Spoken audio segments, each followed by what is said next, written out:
Okay, very good. So this morning is our fourth um, Environmental Friday for this semester. And our speaker today is Mr. Marc Florian. He is local. Um, and he, I think, was born in this area, but went out to get his education at Mississippi State University, a BS in geology and petroleum, and then a master's at Michigan State University in geology and stratigraphy. It's a big word. And then an MBA in strategic marketing from University of Houston.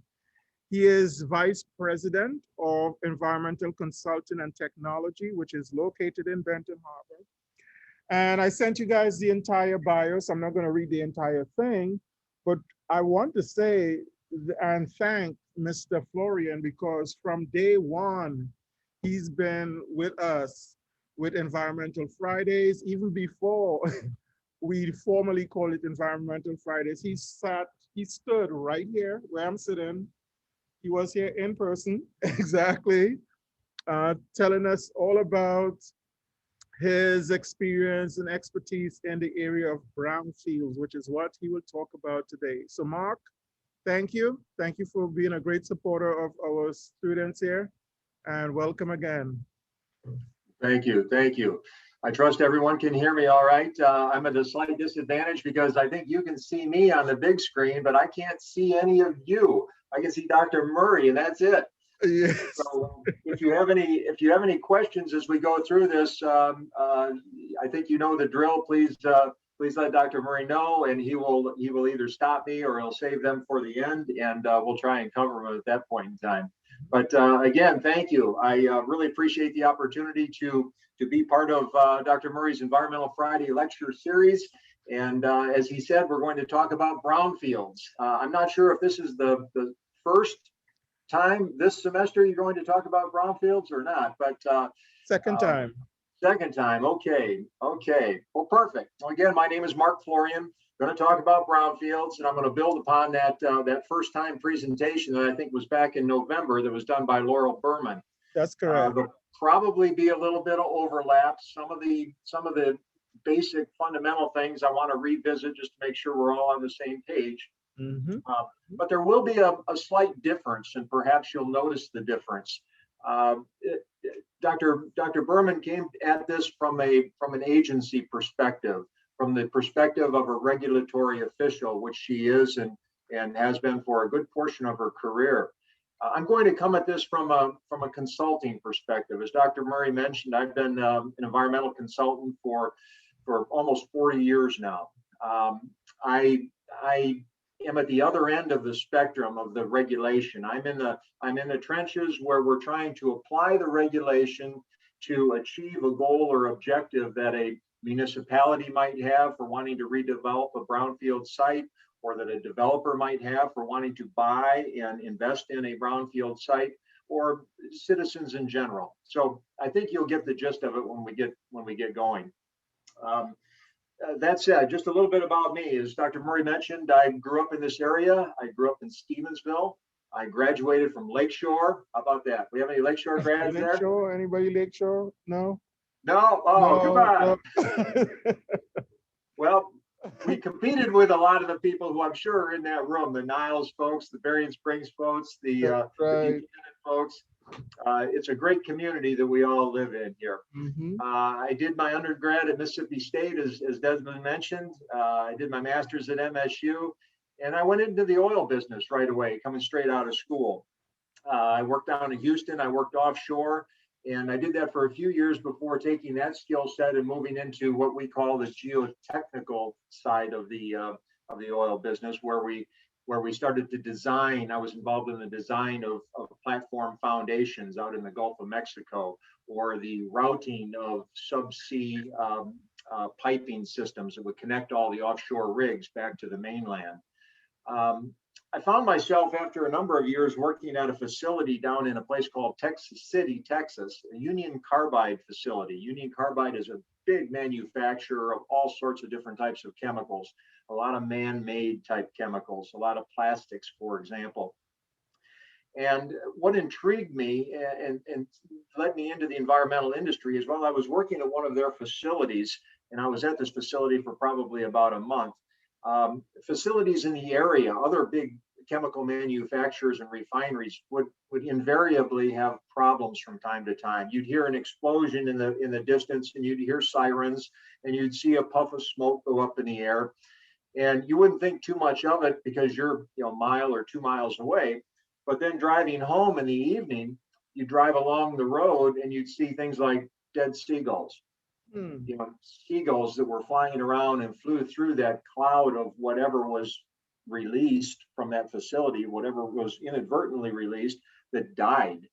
I remember driving down roads in this facility that I was working on where we'd see things in the road that looked like speed bumps. Speed bumps in a road or in your community.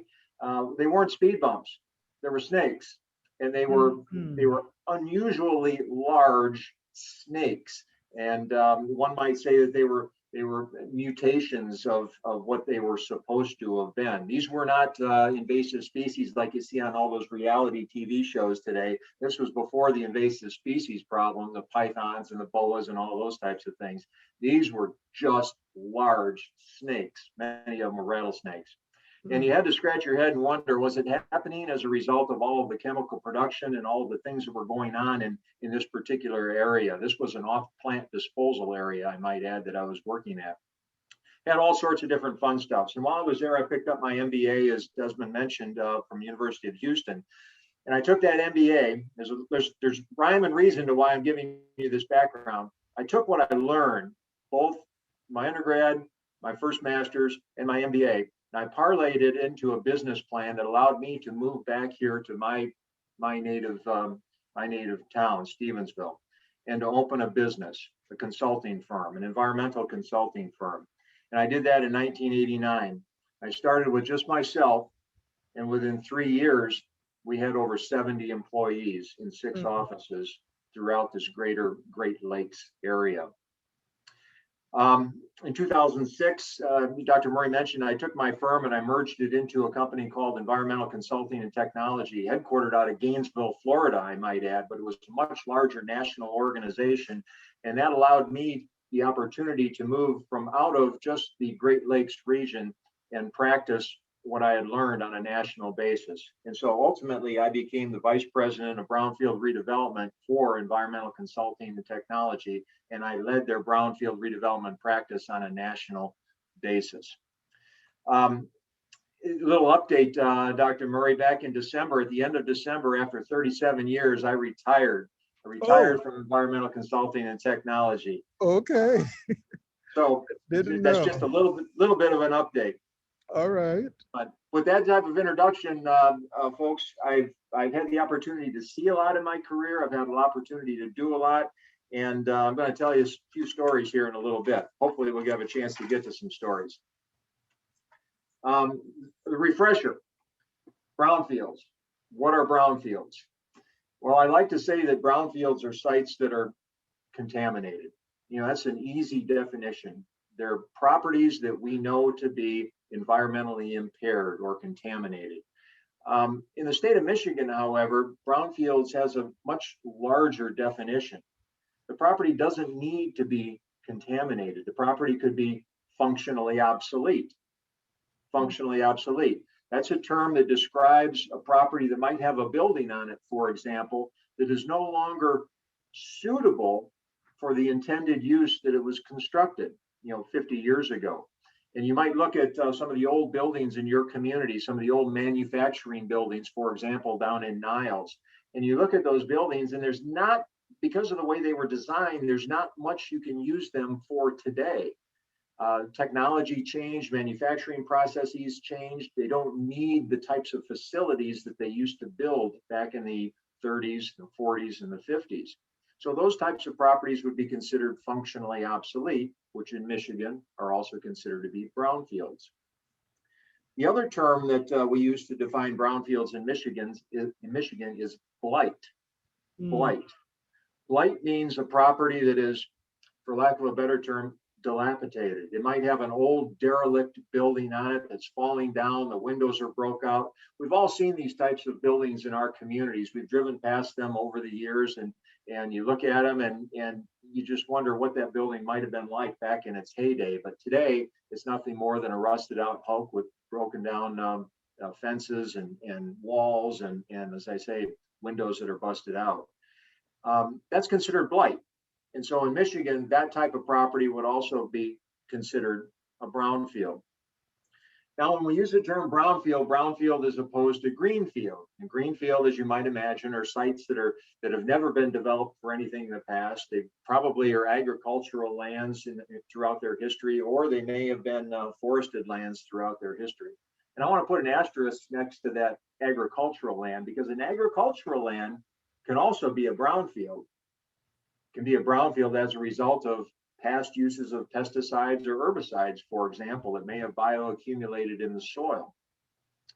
But greenfields and brownfields, and then we have other terms that you'll probably read about or hear about, things like bright fields, gray fields, wind fields, and blue fields. They've all got certain connotations and certain uses, and some of them I'll come back to here in just a minute. Some of you may be sitting there scratching your head saying, I'm really not interested in this because, I'm not into the brownfield thing. We don't have any brownfields in my community. And it's just not something that I really need to be concerned about. And for those of you who might be sitting there right now thinking that, I want to challenge you. Because I'm going to show you a couple of maps. Well, first off, I want to give you a couple of examples on a national basis. And I'll get you thinking about this. On a national basis, we just saw Tampa Bay Buccaneers play the other night. Those of you who watched the Super Bowl and are football fans, NFL fans. Well, in Tampa Bay, they have the Devil Rays also, their baseball team. Well, Rays Stadium is a brownfield site. It doesn't get any bigger than that. Rays Stadium is a brownfield site. It's extensively contaminated beneath the land there. Think about Florida. Daytona 500 is coming up pretty soon, as I recall. I'm not a big race fan, but I've been to that raceway. The Daytona 500 Speedway is a brownfield site. Two big examples. Now, on a statewide basis, those of you who get into northern Michigan from time to time up in Traverse City, boy, you don't have to look far in a place like Traverse City to find a brownfield site. Some of the newest, most swankiest hotels and developments that you see there today are all built on brownfield sites. Places in Lansing, Niles. I mean, right down there by near, not too far from where you're all sitting right now, down in Niles. Was it the YMCA or YWCA? I can't remember which. Right along the river, next to the courthouse. That's a brownfield site. Matter of fact, the courthouse is a brownfield site as well. The courthouse, wow. The courthouse is as well. So locally, probably the biggest example we have here in my part of the county, up in St. Joseph, Benton Harbor area, is Harbor Shores, the Jack Nicklaus Golf Course, the Jack Nicklaus Signature Golf Course that's located in Benton Harbor. It actually spans the communities of St. Joseph, Benton Harbor, and Benton Township. That is all a former brownfield site. So those are some of the examples, but I'm going to share my screen with you here in a minute. I'm going to try and do this for just a second. And let's see if I can do this. Can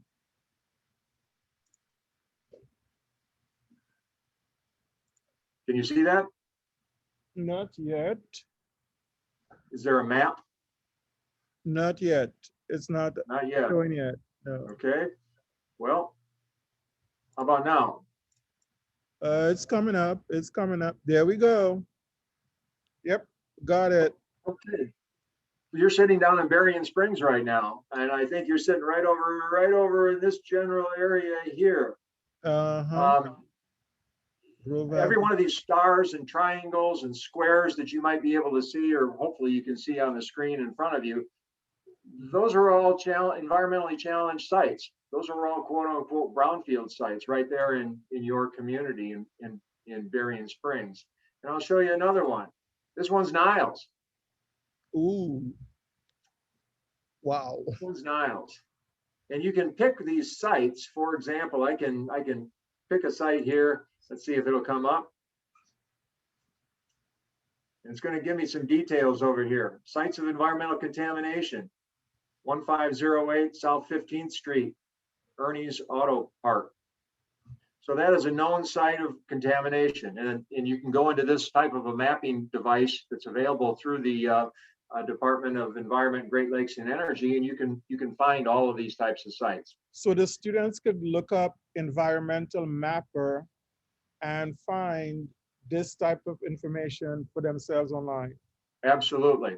Okay. So if anyone were doing a paper on some aspect of brownfield redevelopment in your community, you can look. See, here's Buchanan over here on your left. Mm-hmm. And my point in all of this is you don't have to look far. Let me see if I can pull another one up. Look at Benton Harbor. Wow. So when I said that I'm coming at this at the beginning, I'm coming at this from a different perspective. This is a little bit of a different perspective than Dr. Berman, because when she looks at brownfield sites, because of her agency relationship, she looks at the federal brownfield sites. Now, these are all a combination of state and federal brownfield sites. If we were to eliminate the state sites and focus just on federal, there would be many fewer dots and symbols shown here. Each state in the United States has its own brownfield program, and many states like Michigan are very, very active and very aggressive as to how they manage their and depict and manage their systems. That's why we have so much more than what will show up at the federal level. Let me see if I can get back to undoing my screen.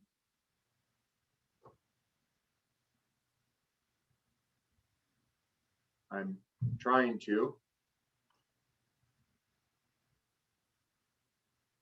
Might need some help. What I could probably do is, let's see, does that work? No.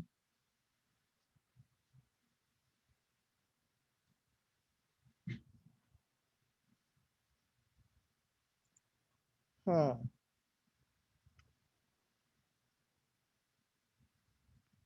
We could also, okay, here we go. I just enlarged you. All right. So Yeah. you can see me again? So we could see you again, yes. Perfect. Well, I may come back and ask you to open that up again, but for the time being, I want to talk about why we have brownfields. You know, why do we have so many of them in each of our communities? And to understand why you have so many, you have to understand the legislation and the laws that affect environmental contamination and the redevelopment of environmentally challenged sites. The history is this. Up until about 1995, before any of you in that room, most of you in that room were even born, if you bought a piece of land and the land was found to be contaminated, you were responsible for that contamination. It didn't matter whether you caused it or not. If you bought the land and it was found to be contaminated, you were responsible for having to clean that contamination up. It's called joint and several liability.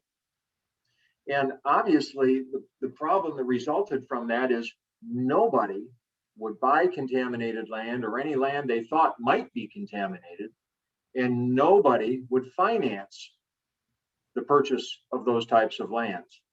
And so what happened is those lands just began to accumulate. And when businesses closed or businesses ceased to exist, they put fences around those buildings, they'd lock it up, and they'd walk away.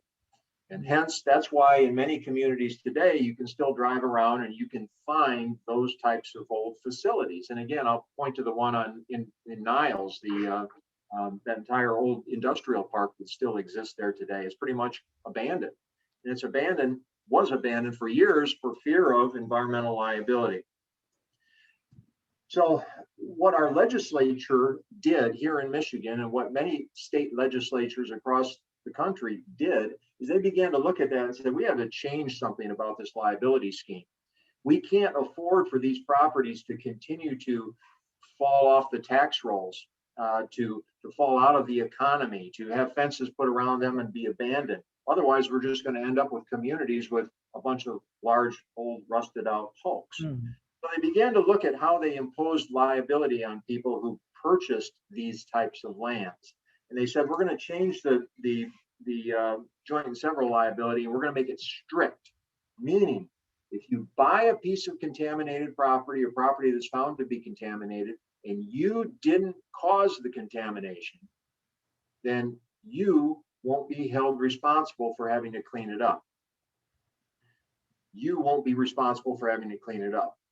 Now, that's a little bit of an oversimplification, but for our purposes today, that's the gist of what they did back in 1995. They changed the liability scheme, which then enabled people like you to go and buy properties that were known to be contaminated or suspected of being contaminated, invest in those properties, improve those properties, get jobs back into those properties, start paying taxes on those properties again, and not have a fear that you were going to be held responsible for having to clean the property up.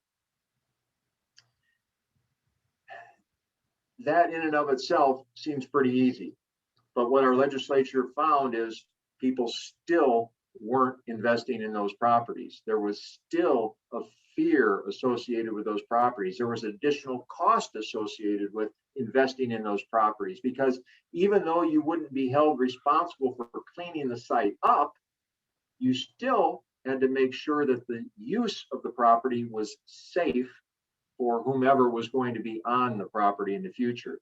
You had to ensure that the future users of the site were not going to become exposed to the contamination that was known to exist there. So the properties continued to sit there for a few years, and the legislature again scratched their heads and said, well, what else can we do here in order to entice folks to make investments in these lands? And they came up with a number of financial incentives that would cause folks like you, folks like me, to invest in those properties and to create jobs and to pay taxes. This is a very important point that I want you to take away from this discussion on brownfield redevelopment.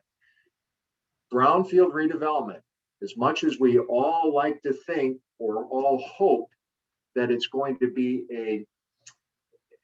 a process of cleaning sites up, cleaning the earth up, frankly, is every bit as much about job creation and making taxable investment.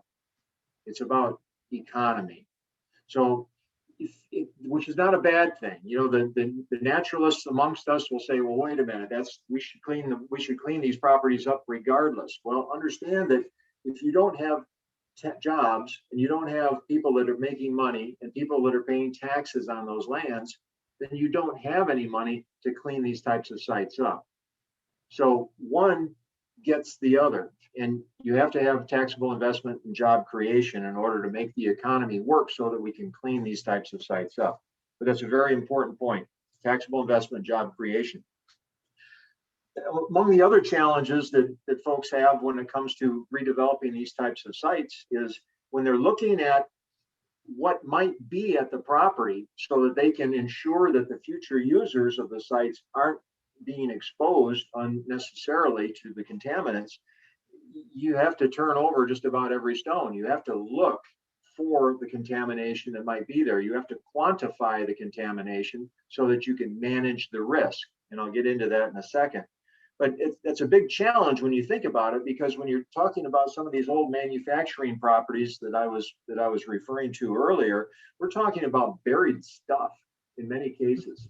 Stuff that's been there for 50 plus years. You know, 50 years ago, we didn't have the environmental regulations that we have today. It wasn't uncommon and it wasn't unusual and it wasn't necessarily illegal for companies to just dig a big trench out on the backside of the factory and bury the waste product.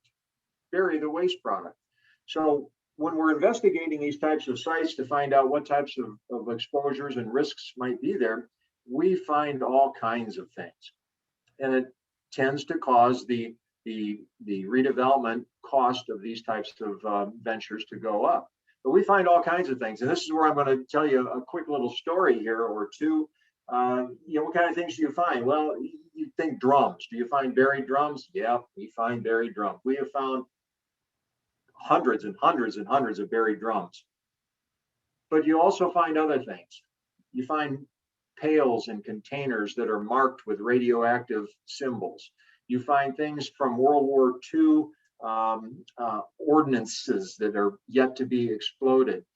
You find testing agents. You find, in one case, and Dr. Murray knows this, I've told him this before, we found a tanker truck. The entire tanker truck was buried.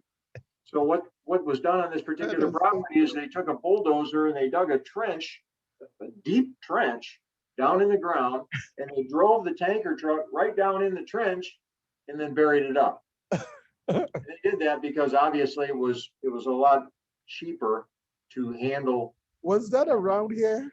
Yes, it is around here. It's in Berrien County. Oh my God. A lot cheaper to take care of that waste product that way than it was to dispose of it properly. So you have all kinds of potential problems associated with these sites, and you don't have to look far and you don't have to look hard to find them. As I said, you still have to make sure that the use is safe. And I mentioned risk. We make sure that the use is safe by managing risk. This is another very important thing that happened back in 1995 when they changed that liability scheme that I mentioned. When they changed the liability scheme, they also changed how we do clean up these types of sites. When you do have to clean up a site in order to make sure that it's the future users aren't going to be unduly exposed, you have to manage risk. What do I mean by that?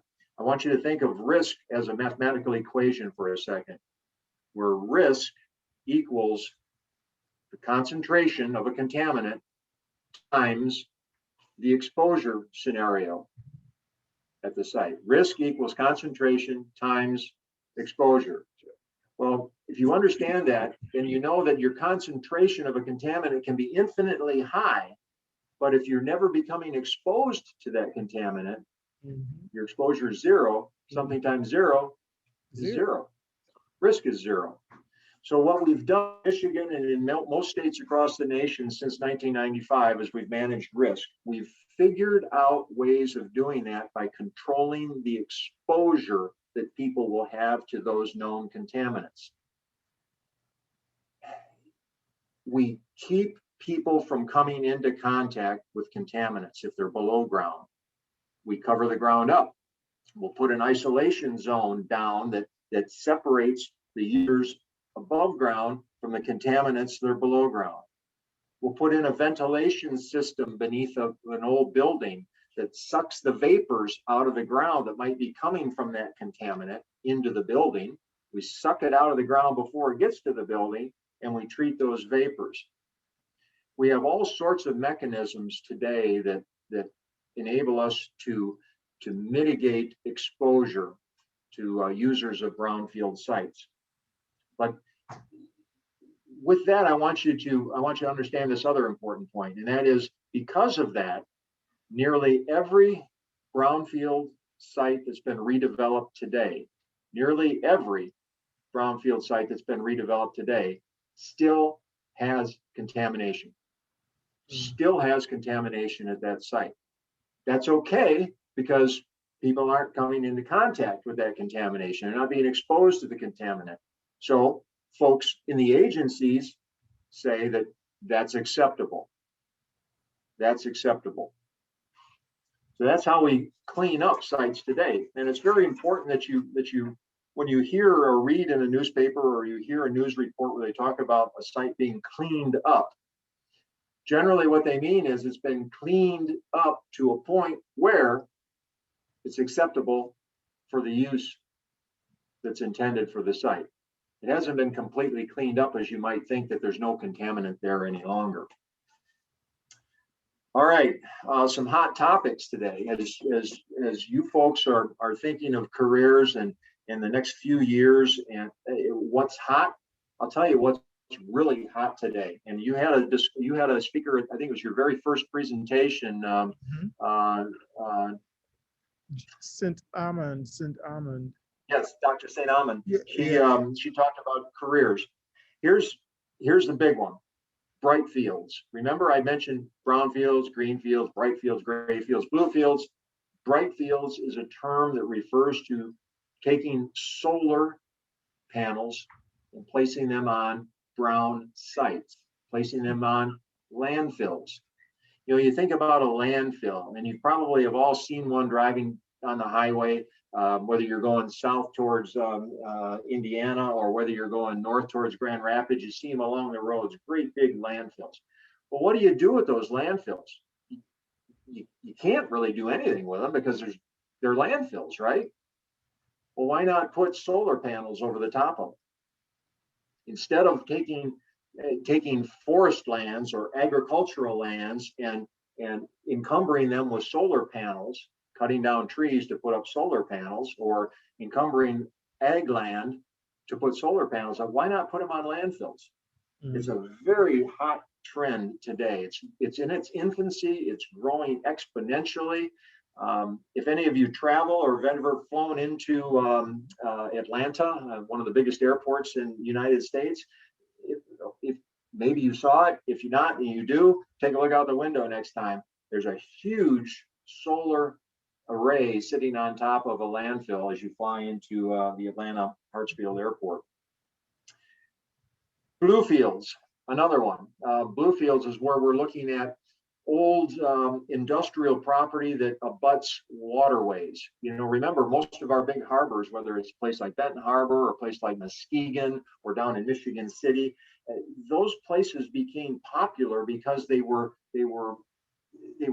ports. They had ports where we could bring in supplies and we could bring in manufacturing goods and we could ship them out as well. Whirlpool's first big factory was located right in St. Joseph along the St. Joseph River for that very reason. You could ship material out, whether it was via railway or whether it was via ship. But the redevelopment of those sites, obviously for the property values alone, continues to be a very, very hot topic. The other one goes hand in glove with bright fields in the solar industry. And what would you expect that to be? What's the other renewable energy source that you hear a lot about today? Wind turbines. You know, those things are the most incredible, awesome displays of our culture that I've ever seen. When you're driving down the highway and you get close to one of those things, and that thing's spinning around with a wingspan of almost over 200 feet. They're huge. Where do you put them? Well, right now, where you see them usually is on ag land, right? And when you drive past and you look next time at those things, look at how much of the ag land is being taken up by that tower or the roadway that leads up to the tower for maintenance purposes.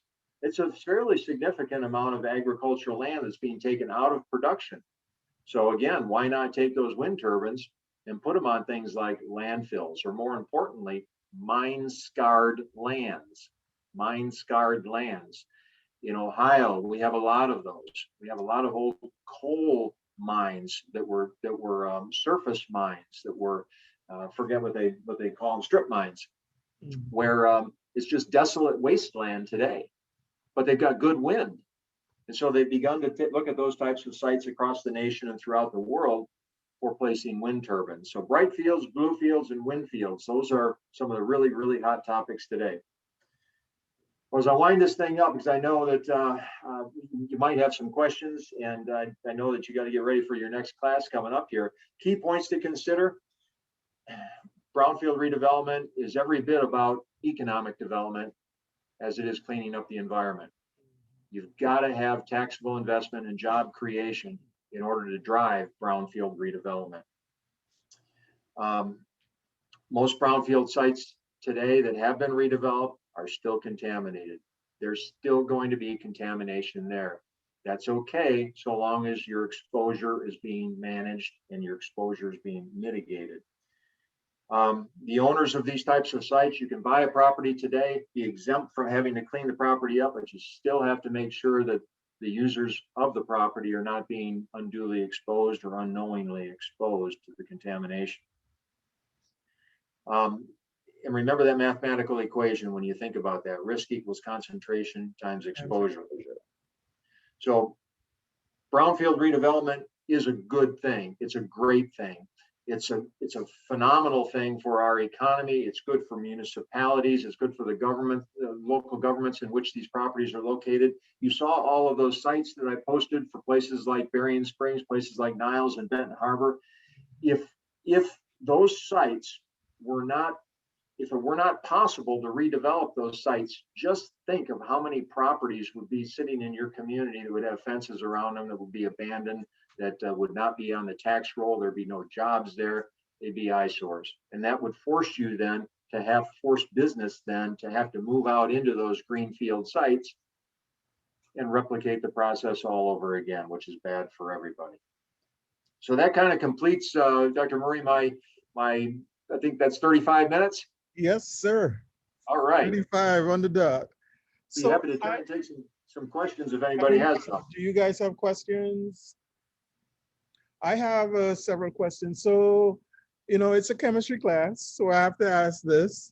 What are some of the common contaminants like that we will see here in Berrien County? Okay, well, the lowest hanging fruit, if you will, in terms of contaminants, where we find it at every corner gas station, is going to be benzene, toluene, ethylbenzene, and xylenes, BTEX, or methyl butyl ether, MTBE, the additive. Now, if you look beyond the corner gas stations and you look to the old dry cleaning establishments, or painting operations, you're going to find trichloroethylene. You're going to find perchloroethylene primarily. And in some cases, you'll find some of the toluenes as well as the xylenes as well from a cleaning standpoint. So those are the main bad actors. But I also mentioned agricultural earlier, and I said that ag land can also be considered brown site. On ag lands, it's going to be arsenic and it's going to be lead and arsenic. And you'd be surprised at how highly contaminated some of our local ag land is as a result of arsenic specifically. And your students know that arsenic, unlike the organics I talked about, arsenic resides, you know, it's an element. It resides forever. Once it gets into the soil, it's going to be there till the end of time. And so it accumulates. If you think of an old ag land where lead arsenate was placed on the fruit trees, sprayed on the fruit trees over generations and generations, it's all still there in the soil. It's still there. They've changed that now, right? The fertilizers they use no longer contains arsenic, but the residue over accumulation of years, decades is still there. It is. And I'll share with you, throw this in the story pile here, that there are many residential developments today, particularly here in our county in Southwest Michigan, that have been built over the top of what was once ag land. And they were built at a time during the 60s and 70s when we didn't even know about any of this stuff. We didn't know about lead arsenate, and that soil is still there beneath their homes. So tell us also about, because there's a Superfund site, and how is a Superfund site different from a brownfield? Well, a Superfund site is a site where usually the existence of contamination or the likelihood of contamination is so significant and poses such an imminent human health and environmental threat that the federal government, i.e. the EPA, steps in and uses its own funds to try and mitigate the risk. They don't clean the site up necessarily, but they'll step in and try and mitigate that risk, the exposure scenario that I talked about. In the state of Michigan, there are many Superfund sites. We have one right here in Benton Harbor. We have one down in Niles. We have one here in St. Joseph. Usually they are very large sites that the state of Michigan, for example, doesn't have the financial wherewithal to handle themselves. Okay. And these Superfund sites, are they typically also chlorinated organics? And Yeah, you're absolutely right. They typically are. In your chemistry class, you've got all the daughter products. I've named the primary actors, but as time goes on, you'll break down into a number of daughter products, all of whom have their own set of problems. And ethane, ethane is one of the last ones in that breakdown chain. So you'll have ethane that will be released from a groundwater plume, for example, and that ethane will accumulate beneath an existing structure. So we have a Superfund site here in northern part of the county where we have exactly that happening. We have a contaminated groundwater plume that was organic, and all of the organics have begun to degrade, and we've got ethane now that is being released and accumulating in a downstream residential development. And we're getting explosive levels of ethane that are accumulating in places like basements. Mm-hmm. I know I was telling you earlier, who is the person here that wants to do a PSA on the impact of technology on the environment? Somebody said that. Jordan, was it you? Yeah. So could you tell, for Jordan's sake here, your Certainly. specific idea? Well, I was commenting to Dr. Murray before we began this morning about one of the issues that is also very hot in our industry today. My firm works a lot with renewable energy industry. We do a lot of wind, we do a lot of solar, the siting of those issues and the permitting of those issues. But the thing that we've been challenged with, and we as an industry continue to be challenged with, are what do we do with those solar panels 20 years from now?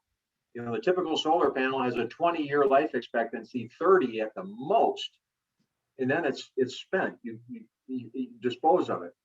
What do you do with those panels? It's our understanding that they can't be readily recycled. The technology doesn't exist today. So the fear is we're going to be taking all of this renewable energy, these solar panels, and we're going to be filling up our landfills with them 20 years from now. Or the same can be said about the wind turbines with the blades. The blades have a life expectancy as well. And I was commenting that I read an article, not just recently, where they were having to dispose of some of the early generation blades already. And where are they going? Into a landfill. Mm-hmm. So if you can figure out a good renewable use for those solar panels, you're going to be a very wealthy person. That's right. That's right. That's right. Anybody else has questions? You guys are good? All right. We want to thank you very much, Marc. Very good. Thanks again for coming back and talking to us. Well, I appreciate the opportunity. Thank you very much. Okay, then. Have a great weekend. You too.